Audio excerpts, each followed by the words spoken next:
पाहूयात पुढची बातमी। शिवाजीराव आढळराव यांची पुणे म्हाडाच्या अध्यक्षपदी नियुक्ती झाली आहे। लोकसभा निवडणुकीच्या पार्श्वभूमीवर ही नियुक्ती झाल्याचं बोललं जात आहे। त्यामुळे आता शिरूर लोकसभा कोण लढवणार याबाबत उत्सुकता शिगेला पोहोचलेली आहे। पुणे म्हाडा अध्यक्षपदी शिवसेनेचे माजी खासदार शिवाजीराव आढळराव पाटील यांची नियुक्ती करण्यात आली आहे। तर गेल्या 4 वर्षांपासून हे पद रिक्त होतं। लोकसभा निवडणुकीच्या पार्श्वभूमीवर ही नियुक्ती केल्याने आता आढळराव यांचा शिरूर हा मतदारसंघ महायुतीमध्ये राष्ट्रवादी किंवा भाजपकडे जाणार असल्याची चर्चा सुरू झाली आहे।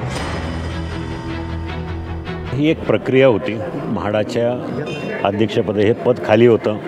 पुणे विभागाचं अध्यक्षपद कित्येक दिवसापासून खाली होतं, परंतु मुख्यमंत्री आणि पंतप्रधानांचा जो ड्रीम प्रोजेक्ट आहे, गोरगरिबांना स्वस्तात घरं मिळणं, दर्जेदार घरं मिळणं आणि पारदर्शक कारभार करणं, यासाठी ही महत्त्वाची जबाबदारी माननीय मुख्यमंत्र्यांनी माझ्यावर टाकलेली आहे। परंतु याचा अर्थ असा नाही की आता लोकसभेच्या निवडणुकीमध्ये मला तिकीट मिळणार नाही म्हणून गप्प बसवण्यासाठी हे पद दिलं। अजिबात असा कुणीही समज करून घेऊ नये। मी 2024ला निवडणुकीत उभा राहणार। लोकशाही मराठी ऐका, पहा, जागरूक रहा।